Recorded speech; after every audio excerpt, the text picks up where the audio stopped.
So you are a social media marketer, right? I am. My official title is Growth Marketing Manager. And something that's very interesting is that you're also an actor, right? I am a little bit. Mhm. Like, I think I always wanted to be an actress, but like growing up in my household, like especially Indian household, you're Mhm. just like you were expected to go, go to college, get like a normal like corporate job.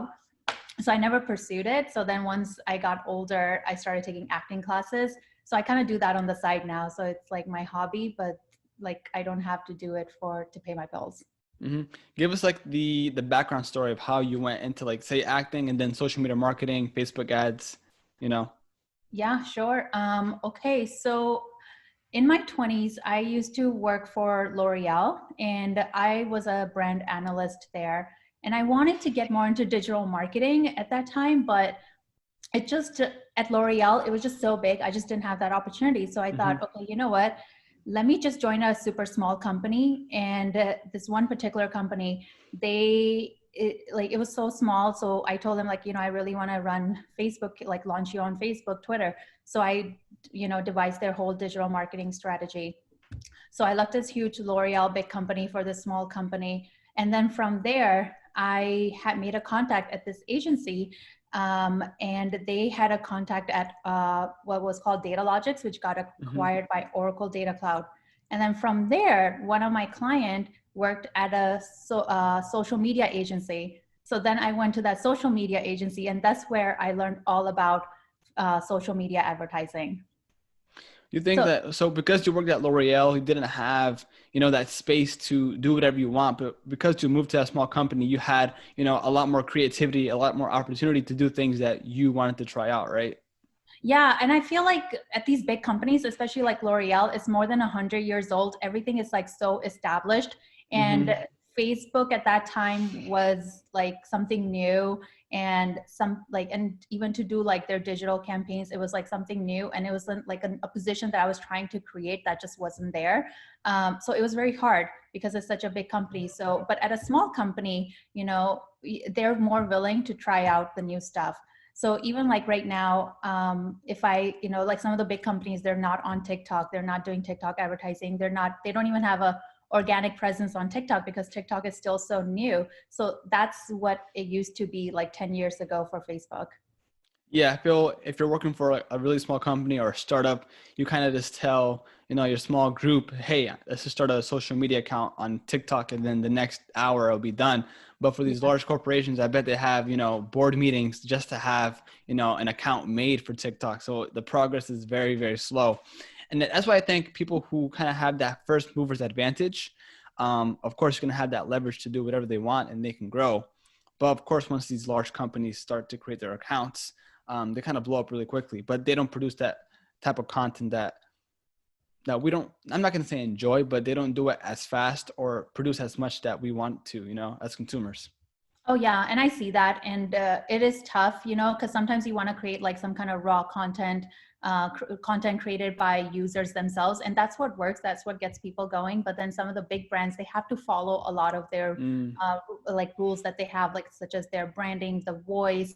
They have to get approval from all levels, like legal department, finance department, and by then it's like 3, 4 yeah, months have gone by, and the trend may already be over by then. exactly. So at this point, so when you moved to a small company, you were still in New York? Yeah, I was, so I worked, so L'Oreal was great because they moved me to New York City. Okay. And then, I enjoyed being an analyst, but then I was like, no, I need to somehow get into Facebook ads. So I was still in New Jersey actually, but I lived in New York City. So I used to do that 1.5 hour commute, like through more than 3 hours commute Hmm. from New York City to New Jersey, but it was all worth it.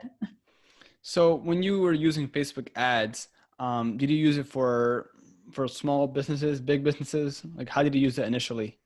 Yeah. So initially, when I worked for the small company, I was doing their organic. So like having their presence, that brand on Facebook. That's how I started. But then Facebook took away that they changed their algorithm, Hmm. where if you post anything organically, it doesn't really reach to the users. Like you have to pay for it. So I started transitioning more into like doing Facebook ads instead of like instead of doing more like community or social media management. Okay. But when you were using Facebook ads, were you using it like, what was the, I guess, what's the word for it? What were you using Facebook ads for? Was it for your company to kind of promote it, or to kind Yeah. of, did you have a service?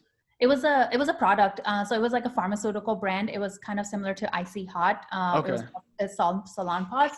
And in Japan, it was like really big, but in US, they just didn't have awareness rate. So I launched them on Facebook, and right away, like I showed it to the CEO, and I was like, look at all the engagement you're getting about this product. Like, people love this product, they want to talk about it. It helps them relieve their pain. Like, they love it. Like let's invest more into this. And that's when I started to like having to make a case for allocating some of the marketing budget over to Facebook ads. Like, what year was this? Because when I talk to everyone, they're like, everyone uses Instagram, everyone talks about TikTok, but yet Facebook is the number one platform because it has the most users globally, right? There's so many Mm-hmm. users, but no one really talks about it in terms of like, I mean, people use it just for like the Facebook ads, but in terms of like organic reach or using it to communicate with their friends, I guess. I know they own WhatsApp, but everyone talks about TikTok and Instagram, but Facebook is still a major, major, major player. Yeah. So at that time, that was 2014. Okay. But Facebook has evolved so much more. When I worked for a social media agency, I ran ads, like spending millions of dollars for really big brands. And it was about like getting people to like creating awareness more for the brand, but also getting more sales for the particular brand. And yes, Instagram is getting popular right now, but like Facebook, yes, it does have more reach, but it also has like more precision. And then when you talk about Instagram, it's basically the same as Facebook because Instagram is owned by Facebook. Mm-hmm. So whenever you run a campaign on Facebook, you have a check box where you can select Instagram. So the same ad can run on Instagram placement. So Instagram feed, Instagram stories, as well as Facebook news feed, and the right column as well. Wait, so you said millions of dollars within your budget to run these ads? That's crazy. So you probably learned a lot because I've only used Facebook ads 3 times and they all went horrible because I didn't get any traction. And of course I didn't really know what I was doing, I was just following a couple of YouTube videos. But if you do have that budget, you can learn a lot through failures. What's one of the key things that you kind of learned throughout running Facebook ads? So there's a lot of steps, but I would say the number one step is having an awesome creative.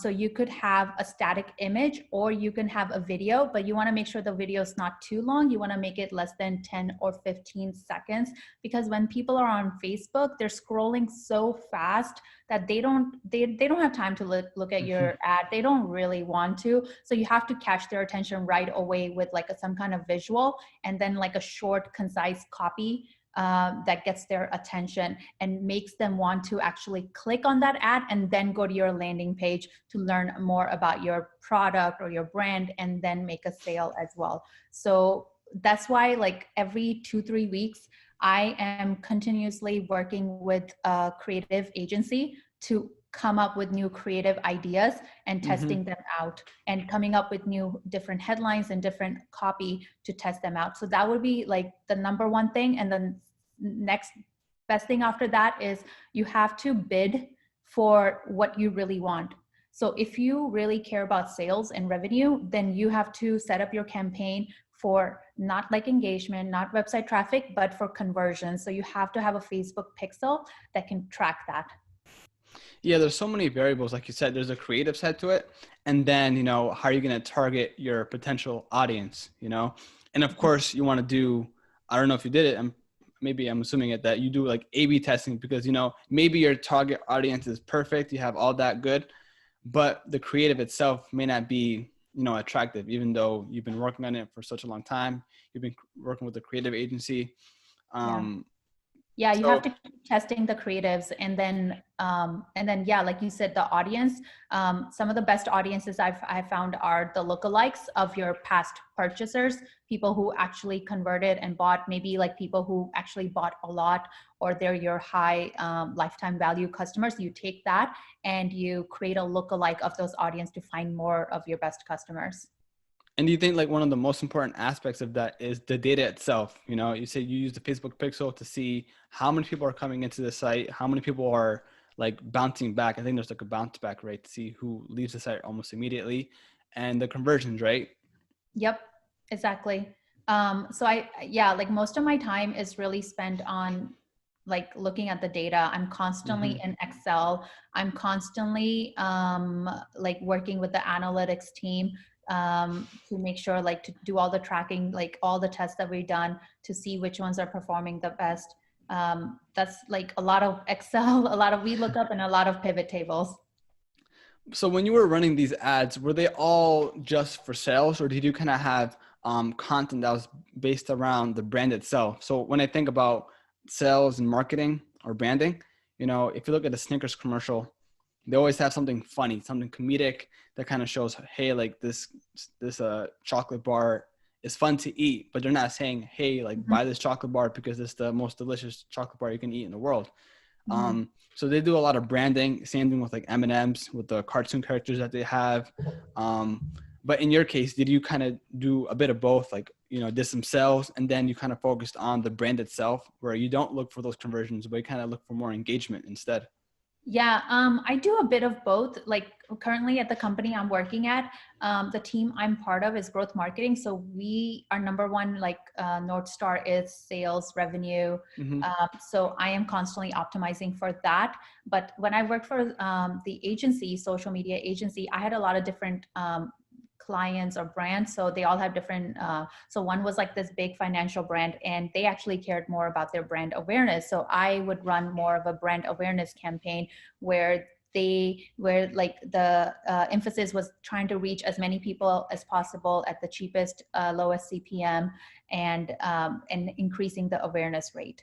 Mm-hmm. So I used to work for a company and I didn't do anything regarding social media, right? But speaking to one of the employees, they're like, yeah, we spent like almost $100,000 on just the creative alone. And yes, they use the Facebook ads because I kind of saw there's a way to kind of track if I think it's called Facebook Library to see if like your company or anyone else is Yeah, using ads. best thing So ever. yeah, so yeah, my company was spending $100,000 plus on just the creative alone. Now, people, everyday people, small business owners, especially through TikTok, you know, they don't have that budget to make these creatives. Now, what do you kind of, how do you kind of advise them to make a creative that can really stand out and not use that $100,000 budget? You know, sometimes some of the best creatives I've used and have been using, like, and keep them running for months, were created by a freelancer who's just really good at designing ads. And I paid them like only $25 for one creative ad image versus paying a video production company like $10,000 for one video production. Like, so it's really about getting the point across to your customer when you're on Facebook. So there are a couple of resources. So there's Fiverr and Upwork. They have freelancers on there, graphic designers. They're really amazing. And the price really varies. You can get someone to design your ads. And a lot of people know how to design Facebook ads now, like for $25, even $15. Obviously, if you can go up to $200 too. So that's very affordable. And then you're also helping like people who are freelancers, you know, like they're entrepreneurs. And so that's like one of the best ways. The second, so you don't really need to like spend a lot of money. The second is yeah, like going to the Facebook ads library, seeing what like some of your competitor are, what are some of the brands like that are similar to yours, and see what people have already done. And if you see that on Facebook ads library, if somebody's been running an ad for like a long time, like they've been running it since like the beginning of the year, that means that ad is working. So try to replicate and do something similar to that. Mm-hmm. But when working with the freelancer, and you have a, you know, a product, do you kind of have to send them the product, or how does that work out for them to create the creative? You don't have to send them the product. You like maybe on your website, you already have a media kit. You can send them images of your product and they can design it and make it look Okay. better and make it really stand out. Put some text overlay on the creative image to like really, maybe there's an offer you're giving 15-20% off. They can put that on there. They can follow the colors, your branding guidelines as well, and add that on there. Or they might just give you like some design ideas that could really make your product and image like really stand out. Mm-hmm. I also heard, speaking to job shippers, they find these products on Alibaba, for example, and Mhm. of course, anyone can use these products. So what really differentiates their brand is kind of how they create the creative, make a brand around that one product that anyone can use. And I actually didn't hear anyone saying that they use Fiverr. Actually, I think a couple said that, but there's like another agency or service that people use as like Canva? very cheap. It's not what was the name? Canva, that's where you can design your own ads if you don't want to hire a freelancer. Oh yeah, I've seen. Yeah, some people use that, but there's like another one where they create video creatives for you. But the Mhm. thing is that I think these manufacturers are tied to those agencies because they actually have access to those products, and it's very cheap as well. Hmm. There's so many cool like services out there that kind of create the creatives for you at such a low cost, but people might just assume like you need to spend thousands and thousands of dollars. When you really don't, like anyone can do it. And like right now, because like there, anyone can learn anything online too. Like Hmm. like I'm pretty sure Gen Z generation is going to be the smartest because they grew up with internet, like, and everything that I do for a living right now, like I have a bachelor's degree, I have an MBA degree, but I didn't learn any of that when I was in, True. like, Yeah. everything that I'm doing is things that I just kind of picked up by working through experience and also with just like learning online on my own. Yeah, I remember in college, we would have a homework assignment, and of course we have our textbooks, but we'd never use our textbooks to kind of just go on Google and YouTube to learn everything to answer those questions. I mean, those problems. Yeah. And It's some of these funny. instructors online, they're so good, like they're amazing and they explain so well. There's a whole transcript, there's a syllabus, everything's there. Yeah, I've definitely used like these learning platforms like Udemy, Coursera, and the cool thing about it is that you could spend 20 to 50 bucks to get a certificate, but you can just audit it and take the class for free, get the value there. And it's just crazy. Um, Yeah. Yeah. It's really affordable. Yeah. mhm. I mean, I know this is like out of topic, but the way I look at college is like all colleges kind of teach the same. If you have like an engineering program in one school compared to the other, the material is the same. The only difference is the budget in terms of research. So if you want to do research for one particular, like, say you want to do research, Mhm. one private school may have that budget to do whatever it is that you want, but the other school may not have that at all. So of course you're going to learn the same material, but if you want to do those research programs, um, the private school is going to have that funding to allow you to do so, which you can get more experience and put on your resume, obviously. But in terms of like the material itself, you can get that online for free, like you were saying. I know. It's so good. Hmm. Amazing. Yeah. Now, speaking about Facebook ads again, there's so Mhm. many variables. I know, of course, whatever you're promoting a service or product, depending on the product as well, more key factors of, I guess, how do you kind of target people, your target audience. So, for example, if you're going to sell a basketball, of course, you're going to target, basketball players.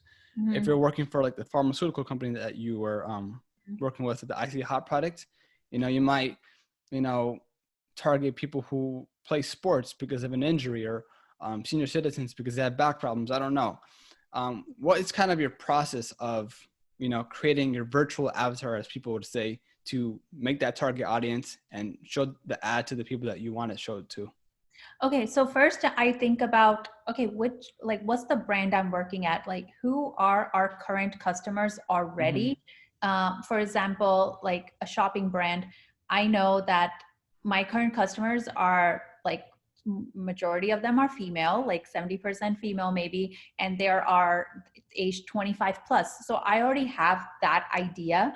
So I can go into Facebook and just target female only and do age 25 plus. Now, but I want to get a little bit more specific. Okay, maybe these females, like like, I know like this particular audience, they want to shop for cosmetics. So I might target like people who like pages of Sephora and Ulta, or I might, okay, these females are moms, they want to shop for their babies and kids. So I might target people who are interested in like Zulily or Carter's.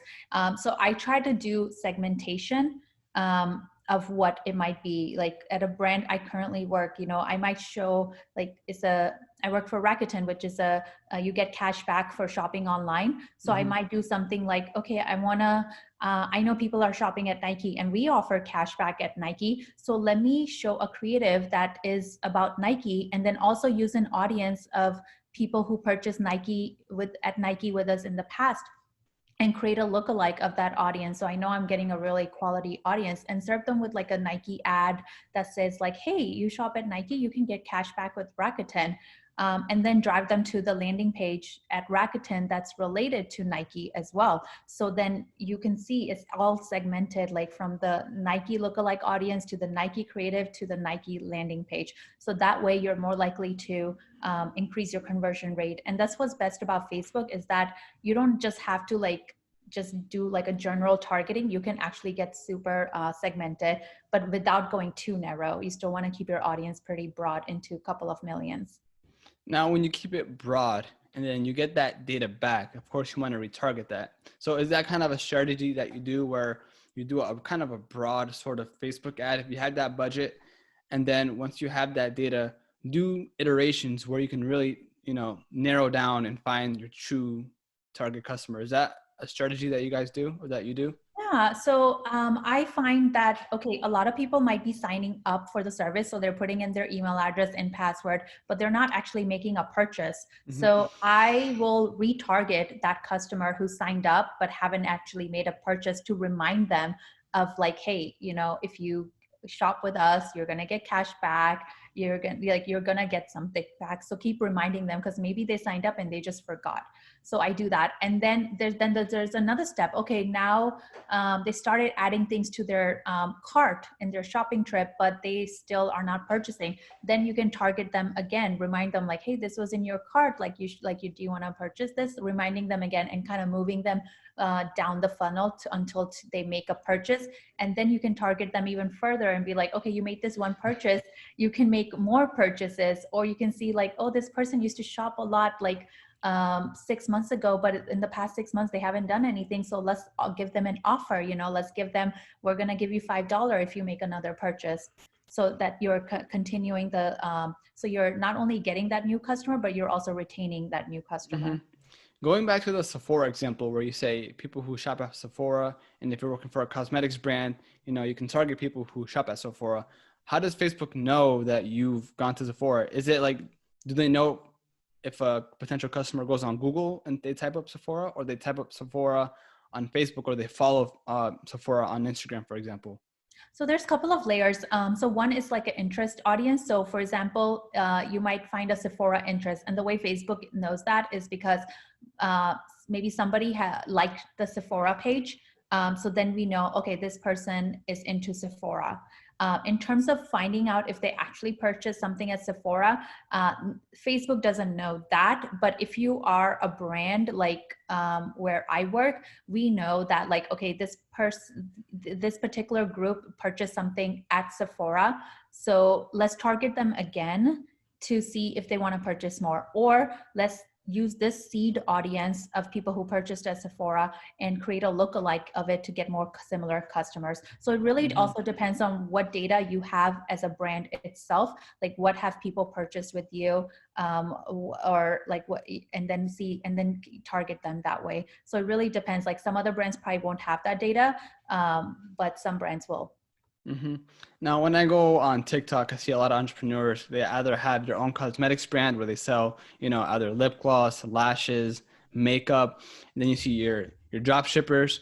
But what I usually see is like entrepreneurs selling those cosmetics products, or a lot of clothing brands. Of course, you can get a lot of sales and a lot of engagement through TikTok alone, which is just fine. But if anyone wants to really utilize Facebook and Instagram ads, what do you think is a good strategy? Just looking like for clothing brands, to talk specifics. because the clothing brand can be very, very broad, you know, Mhm. but if you have a clothing brand that kind of has some sort of meaning behind it, not because of, if you look at Nike, it's a clothing brand as well, but it Mhm. represents a lot more, you know, like the slogan, just do it, represents, Yeah. just taking action. And they kind of have a motto around their whole brand. But for generic sort of clothing brands that people have that they just make online on TikTok, um, is there like a more strategic way, or do you kind of, is there like a tip that you can give them if they want to use Facebook ads? Do you think it's Yeah. good? Yeah, I mean, so these are the small business owners, so they don't have the big budgets, millions or even thousands. Maybe they only had Mm-hmm. a couple of $100, if even that. So I would still recommend Facebook and Instagram ads for them. So they have a website. And obviously, they already have some customers that have purchased with them. So they first need to analyze who their customer are, like what is their demographic, what age are they, what their interests are, what they like, what they don't like, kind of figure that in mind first before going on Facebook to set up a campaign. Mm-hmm. Yeah, but in order to have a successful campaign on Facebook, even for them, and to do it with a small budget, they need to have the Facebook pixel installed on their website so they can track. Next is that they need to have a list of their best customers and upload that into Facebook and create a lookalike of that audience. Third is they need to showcase their products. They don't need to do any kind of fancy ads. It could literally be a ad that's like an image of each of their products, Mm-hmm. and then have that linked to to their website, so that that particular dress that they showed, it actually goes to that on their website so that they can make the purchase right away. So those are a couple of the steps that they would need to take. Okay. And say you have all those steps and you can see with the Facebook pixel that, okay, from these ads, a lot of people are actually going to the website, but there's no conversions. And at that point, okay, you'd probably be like, okay, this is the problem. The problem is on our landing page, we're not converting anything. Um, Now, do you kind of have experience in creating a layout or kind of improving the landing page to get those conversions? Yeah, I mean, there's more than 6 7 variables of like what will actually get you the sale, and landing page is also one of them.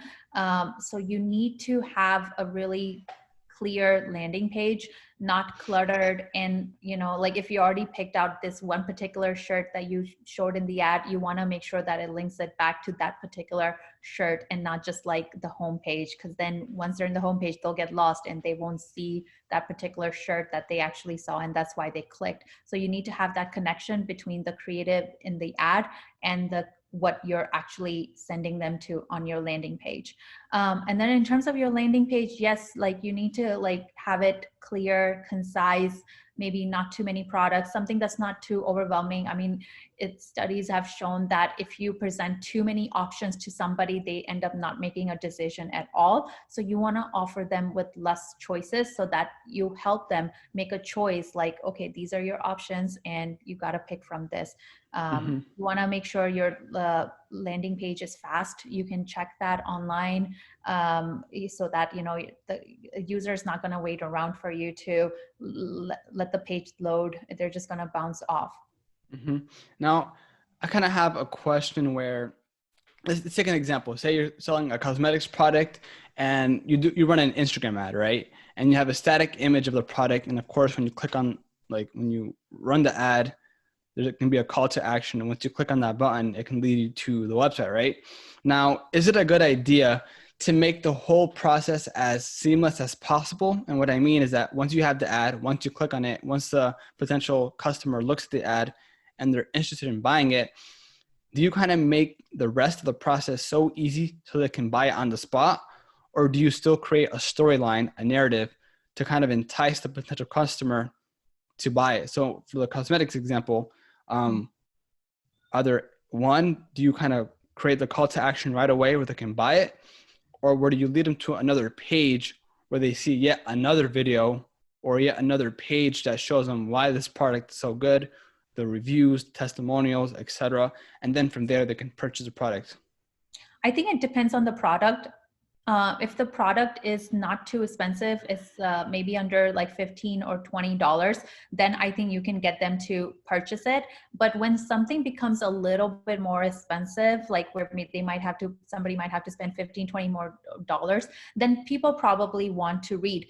Then you can send them to a page that describes why they should buy it. Oh, maybe this is organic, or maybe this is that we will make a donation, or maybe like this is like good for the environment. Like you want to, and like this is the trend, this is the style, like this is the, and like maybe more about them, like why we even created this. Because if something is a little more pricey, people want to make sure that they're buying the right thing versus just like a impulsive buy. Yeah, that makes sense actually. Now, in terms of going back to the landing page, some variables I wanted to go over, not the actual aesthetic of the landing page, but are you familiar with ClickFunnels? A little bit, yeah. Is that more of like a seamless process to get, that's more of like an impulse buy, right? People kind of utilize that for impulse purchases, right? Actually, I'm I'm not not too exactly sure about sure. that. Yeah. Okay, 'cause I think someone before was talking about it, and they said they have like a bunch of conversions through ClickFunnels, but having that actual program itself is pretty expensive in of itself. Oh, okay. Um, but I know there's so many variables like in the landing page and how you kind of shape. I saw this one video, and this guy said if you have a landing page and you have a buy button that's green compared to like red. I know these are very small details that can kind of help your conversions, but is that true where these small nuances, these small additions in your landing page can make a huge difference? So for example, the shape of your actual buy button, how big it is, the color, do those things kind of come into play when making those conversions? It's true. That's why there's a color psychology chart, and that's why you'll see a lot of brands are the color blue, because blue stands for something like when somebody sees blue, they think, oh, that's dependable. I like it. That's why Facebook, Twitter, they're all blue, and a lot of financial companies are blue because so color does have an impact on it. And a lot of companies actually do a lot of A/B testing just for these small little things, like the shape of the button, the color of the button, even like what the button says on there. There's lots of thousands of dollars spent just to test those out, for sure. Yeah. So I recommend like testing as much as possible, but doing like a clean test where like you might only have like your own, like if you're going to change the color of the button, don't have like a red here and a green here and then have two different copies. Just like have a same copy and test the red and green so that there's only one variable that you're testing at the same time. And the green obviously makes sense, it's kind of like positive is go, red is like kind of scary, you're not sure what to do. So do you advise like small business owners, entrepreneurs to always, when you run an ad, run three at the same time, but kind of basically A/B test, Is that like an imperative that everyone should do when running ads? Yes, I mean, part of my job right now as a growth marketing manager is always like, I always have to have a roadmap of all the tests that I'm planning to do. Like you have to keep on learning, but I understand like a small business owner might not have the budget to always be testing. So I would say 70% of your resources allocate on what's working and never turn off what's working, and then maybe 20 to 30% allocated on testing new things so that you're not left behind. Because there are cases where one type of image might be working for like months, but then it stops working. So now you need to do a creative refresh. You need to come up with the next different idea. So it's kind of just like things in life. Like you just never want to become complacent or give up. Like, so it's the same thing with Facebook ads as well. And something cool that you mentioned was that, even if you don't have a big budget and, you don't want to spend too much money on, A/B testing and seeing which creative works and what doesn't, you can kind of get a lookalike brand that has, you can kind of, like you said, you go on Facebook library, right? As library, and you see which of your brand is kind of similar to yours and see what ads are running and run something that's kind of parallel, very similar to what they're doing. not a cookie cutter sort of ad, but something that's very, very similar that that would work because that's how they're running their ads and they've been running it for quite some time. So you think that's really a cost-effective way for small business owners to run ads more effectively?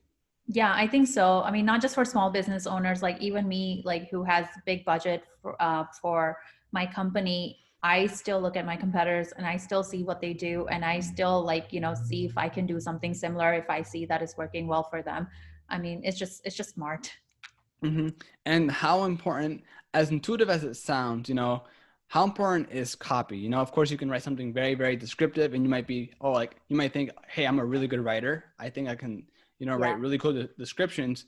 But just actually professions in of itself of people doing this, just actual freelancers who just specialize on writing copy.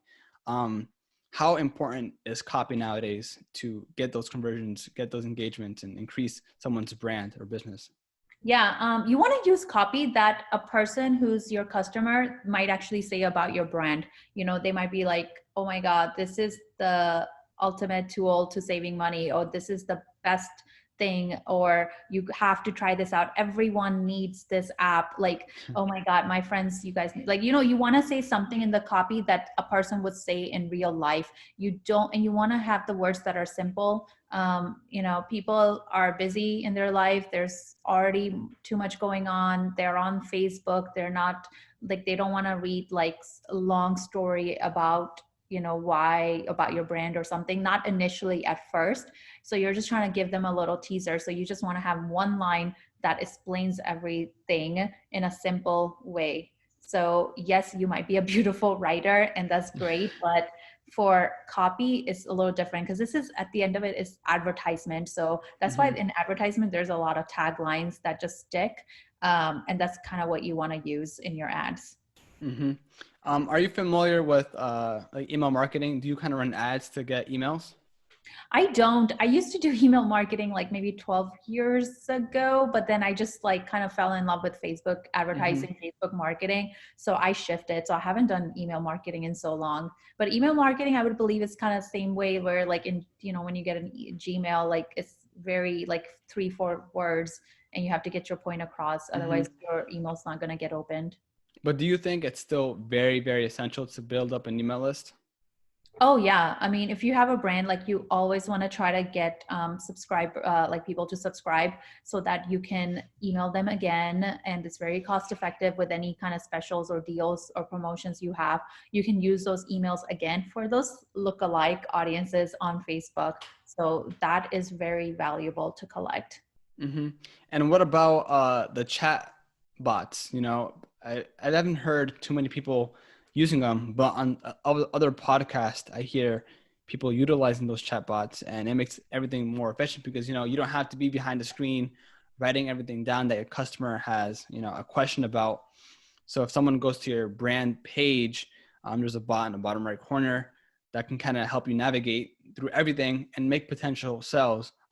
Is that something that you're familiar with? And it's still like, do you think is going to grow within e-commerce in the next couple of Yeah, years? I think it's going to grow. And I think Facebook is trying to grow. I went to actually, about a year ago, I went to a conference at Facebook, and the whole conference was about their click to messenger, the chatbots and the chat messenger ads. And it was kind of cool because I went there to the conference, and then they were trying to get us like used to using the chatbots that even to get coffee, they had the chatbot where you just get on the Facebook Messenger and you say like, what kind of coffee? And you're like, hot or cold. I'm like, hot. And then you're like, sugar level this, do you want like chocolate syrup, like everything. So I put it all in, and then once I got to the conference, my coffee was ready for me. So they were definitely promoting it, and the whole conference they kept talking about it. So I think there is a lot of value to messenger ads, but I think a lot of people still haven't figured it out yet. I think it's still kind of new, and I think advertisers and brands are still trying to figure out how they can use it. Like, should we use it for getting new customer, or should we just use it to retain our current customers? Like, can we just use it to answer, like to have a dialogue with our current customer through Facebook Messenger? Mm-hmm. Because I know on some e-commerce sites, they actually have an integration, either it's a third party or it's directly from Facebook, where they have, a chat bot in their actual website. And like, just to kind of like to add on to what you're saying, yes, you can use it as a narrative, I think, but I think the most important part of it is the data that you get. So for example, that coffee example, you know, you add a low sugar, half and half milk. You know, think about if Starbucks, if they use this, you know, and they want to target someone who is very, you know, doesn't like a lot of sugar in their coffee, they can have a specialized drink and run an ad just on those people who are kind of like that want to have, you know, a drink that's less sugary, you know. Yeah, I totally agree. I mean, and I think all these companies, they do have a lot of data, but I think they're still trying to figure out how to use that data, like, and use it like properly too, and not be too sneaky about it either, but to do it in a way that actually helps the consumer. Yeah, like the way I look at it is that, you know, there's so many ways. The more nets you have, and by nets I mean ways to get customers and more, not acquisitions, but engagement. You know, of course you have your social media, but if you run Facebook ads to get potential conversions, that's one net. Creating an email list, that's another net. Maybe this chat bot is another net of getting those conversions. And the more you have, the better. But of course, as a small business owner, you can't do everything at once, right? And of course, if you're using TikTok right now to promote your brand, that in of itself is very high in terms of organic reach. So you can get a lot of organic sales. But I think the next thing is really utilizing Facebook ads.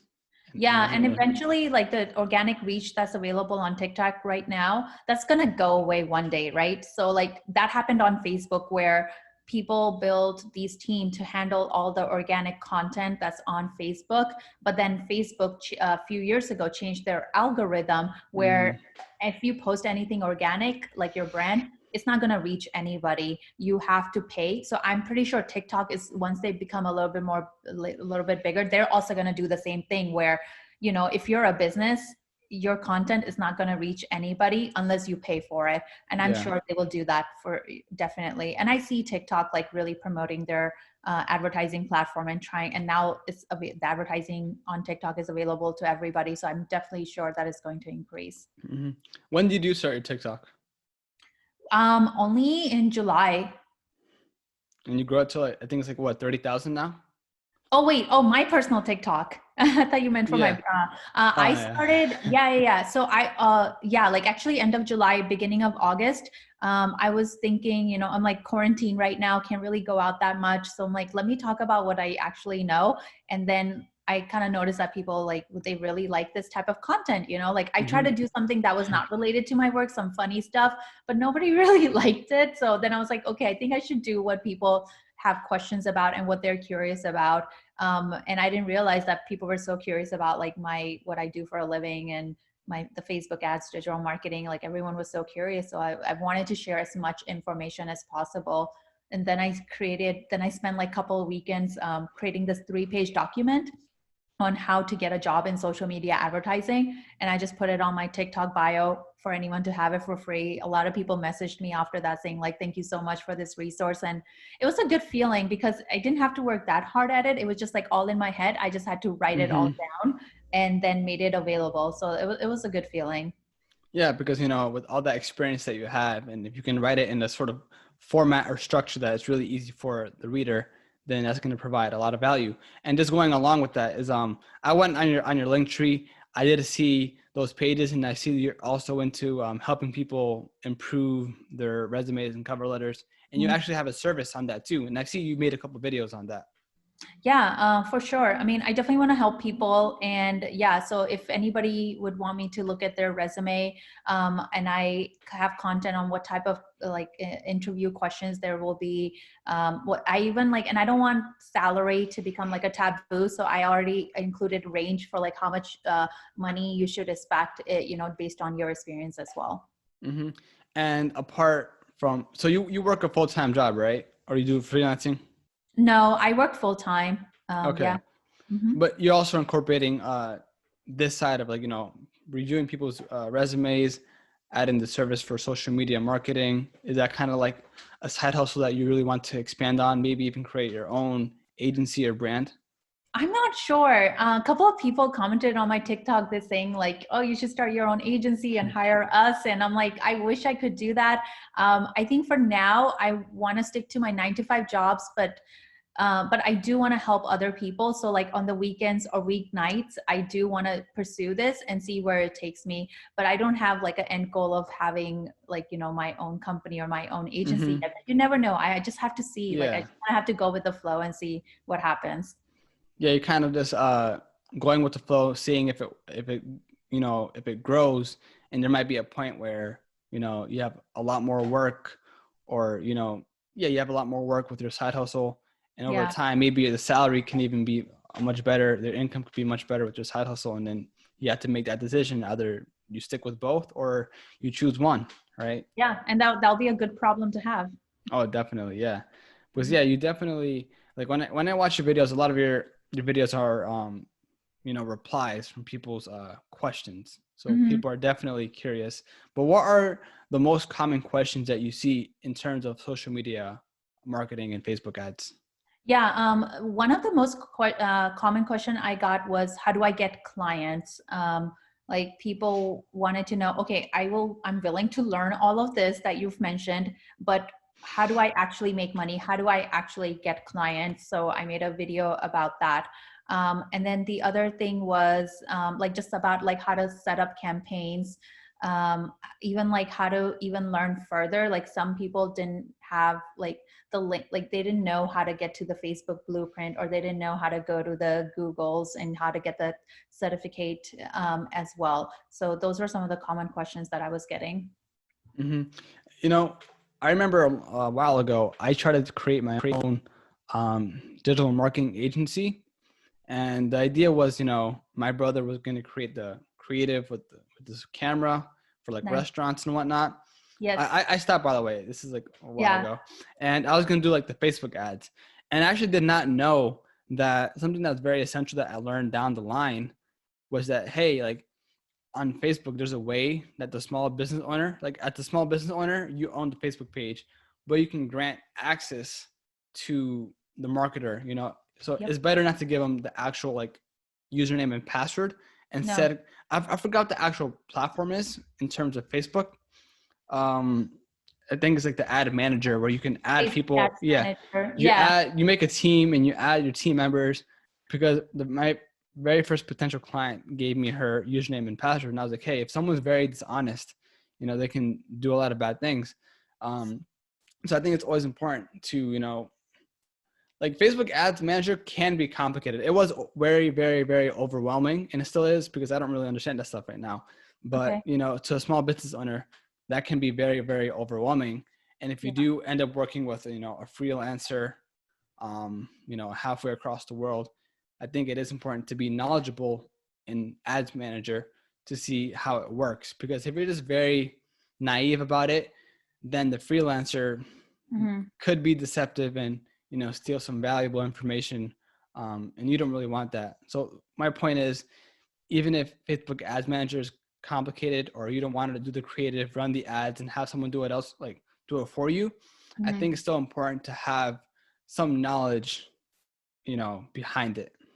Yeah. And then, I mean, it does take time. And I didn't realize it actually, how others might perceive it as complicated, until my friend, who is a photographer, she got laid off because of Mhm. COVID. So she thought like, okay, let me expand on my photography business in the meantime. So she created her Facebook page and she was like, let me run some ads. And then she started and she got so stuck and she reached out to me. And to me, it was simple, and then I realized that she was like actually so frustrated with the platform and how to use it. And that's when I realized, oh, like it's actually, so for someone who's never been into that Facebook Ads Manager, it's actually very complicated, like to the point where they don't know how to give you access to even make some changes. They don't know how to place a pixel. They don't know how to like connect the pixel to the ads. Like there's so many little nuances that I just kind of click and do all the time, but I didn't realize that it could be so complicated for a beginner. So I'm kind of like trying to take a step back and like trying to explain in a more simple manner with a lot more screenshots and one-on-one help with, Mhm. at least with my friend.